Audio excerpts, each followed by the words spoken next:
آج سے نہیں، کئی سالوں سے جب سے میں نے تھوڑا سا یہ ذمہ داری سنبھالی، ہوسٹنگ کی، تو شروع میں بھی اس طرح کے بہت سارے لوگوں سے ملاقات ہوئی. سوچتا تھا کہ آخر کب تک یہ سلسلہ چلے گا، کب تک یہ مسئلے حل ہوں گے. شاید یہ مسئلے حل ہو جائیں، لیکن ابھی تک یہ مسئلے حل ہونے کا نام نہیں لے رہے. لیکن جب ہم پڑھتے تھے، دیکھتے تھے، تو خاص کر میں جب کچھ چیزیں پڑھ رہا تھا تو اس میں مجھے ایک چیز پڑھنے کو ملی، اور وہ تھی عمیرین لا، حضرت عمر کا جو لا ہے اس حوالے سے کہ کوئی بھی ان کا بیان تھا کہ اگر دریا کے کنارے کتا بھی بھوکا رہ جائے تو وہ میرے لیے جو ہے وہ ناقابل برداشت بات ہے. یہ بہت ساری ایسی چیزیں ہیں، لیکن اس میں ایک جو سب سے زیادہ امپورٹنٹ ہم آج کے دور میں جب بات کرتے ہیں، ہم اس پہ بحث بھی ہوتی ہے، لیکن جو ایک بہت بڑا مسئلہ چائلڈ لیبر کا بہت بڑا مسئلہ ہے، جس پہ بچوں کو جہاں اسکول جانا چاہیے، جہاں مدرسے جانا چاہیے، جہاں تعلیم حاصل کرنی چاہیے، ووکیشنل ٹریننگ حاصل کرنی چاہیے، وہاں پہ چھوٹے چھوٹے بچے جو ہیں ان سے لوگ لیبر کرواتے ہیں. تو اوبویسلی وہ جو ایک گروتھ ہے پورے ملک کی، وہ رک جاتی ہے، بیکاز وہ اس عمر میں تو مزدوری کرتا ہے، پھر اس کے بعد بڑے ہو کے وہ یہی کرتا رہتا ہے. اور پھر اوبویسلی حالات کس طرح سے، مہنگائی تو بڑھتی جا رہی ہے، مہنگائی تو رکے گی نہیں. تو میں آپ لوگوں سے آج میں بہت سارے سوال نہیں پوچھوں گا. جی صحیح. آج جو آپ کا دل کرتا ہے، جہاں سے جو بات کرنے کا وہ آپ لوگ کیجئے. میں آج بیچ تو مجھے چائلڈ لیبر بڑا پریشان کرتی ہے، جو سچی بات ہے. یہ ایک حقیقت ہے جو مجھے واقعی، میں جب دیکھتا ہوں بچوں کو کام کرتے ہوئے تو مجھے بڑی تکلیف ہو رہی ہوتی ہے کہ چھوٹے چھوٹے بچوں کو اس طرح سے آپ کام کروا رہے ہوتے ہیں. گھروں میں لوگوں نے چھوٹی چھوٹی بچیاں یا بچے رکھے ہوتے ہیں کام کرنے کے لیے. اس بارے میں کیا کہتا ہے ہمارا مذہب؟ میں چونکہ ہر چیز کا حل موجود ہے، اس لیے میں بڑے سکون سے یہ بات پوچھ سکتا ہوں. بسم اللہ والصلاۃ والسلام علی رسول اللہ. محترم فیصل قریشی صاحب، بنیادی طور پر ہمارا دعویٰ جو ہے کہ اسلام مکمل ضابطۂ حیات ہے، یہ بالکل درست ہے.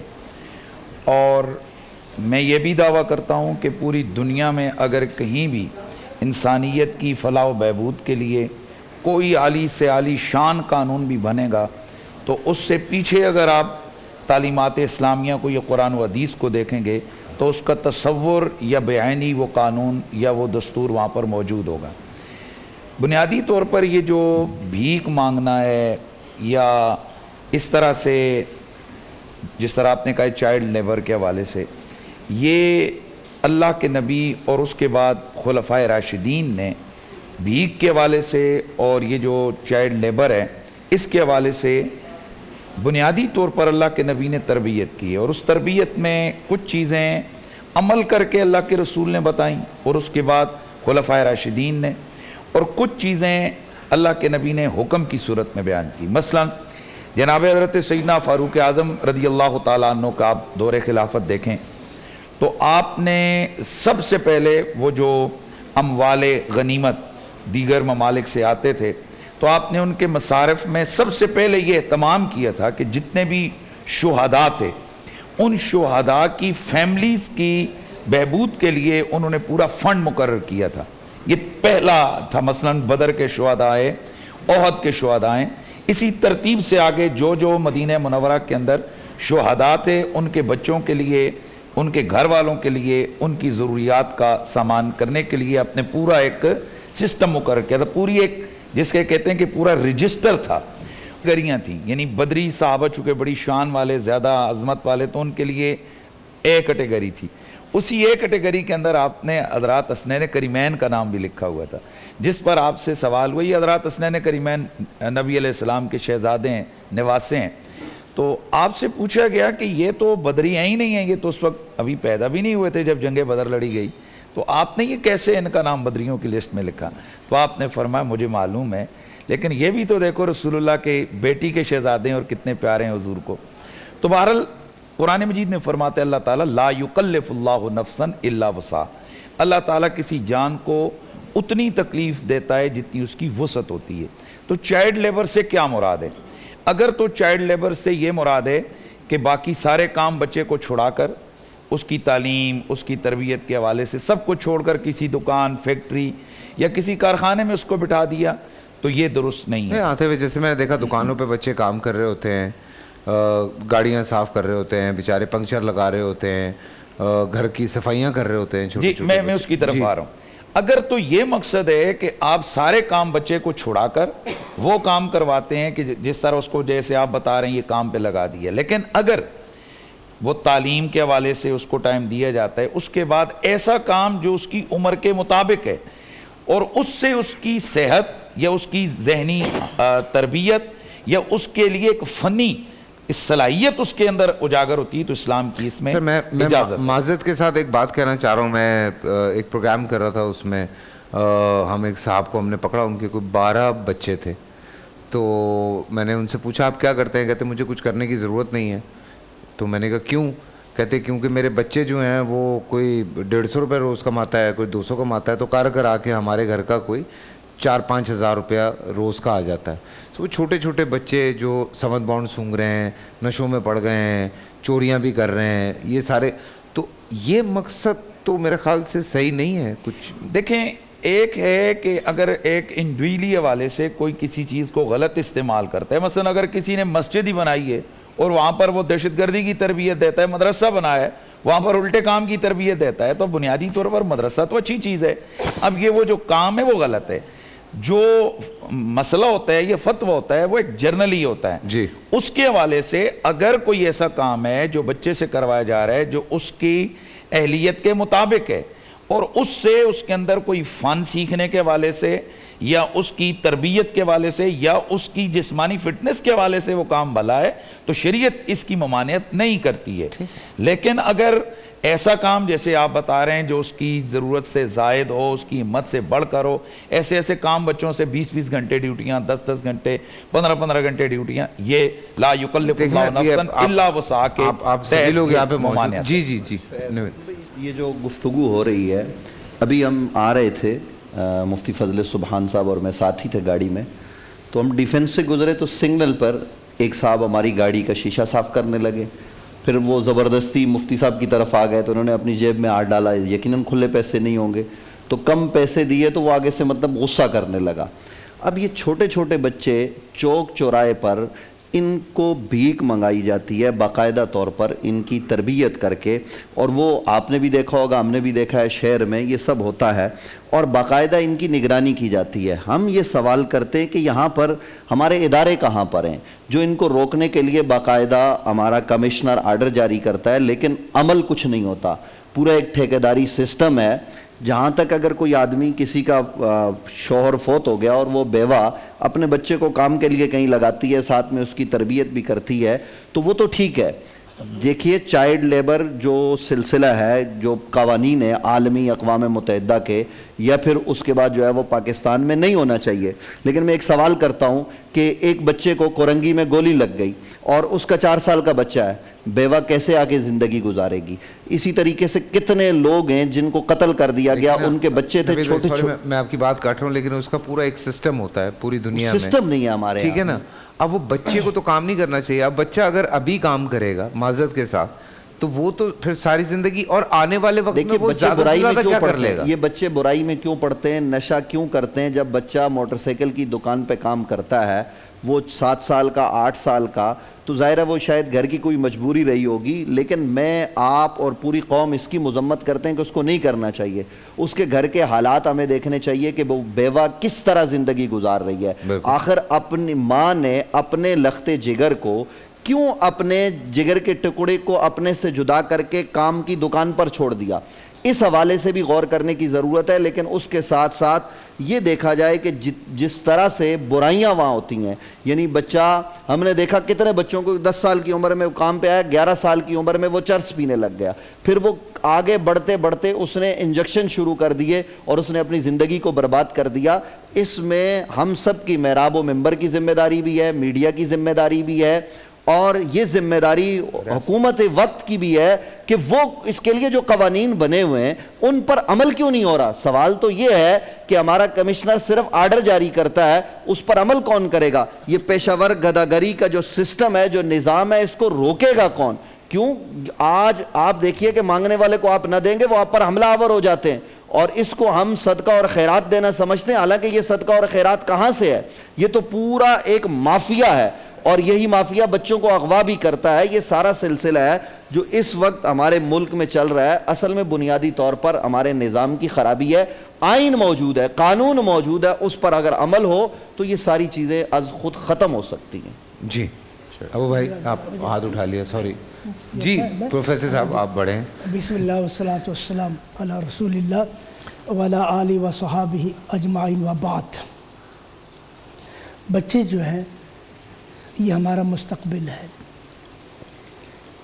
اگر ہم نے ان کی حفاظت نہ کی تو ہمارا مستقبل تباہ ہو جائے گا.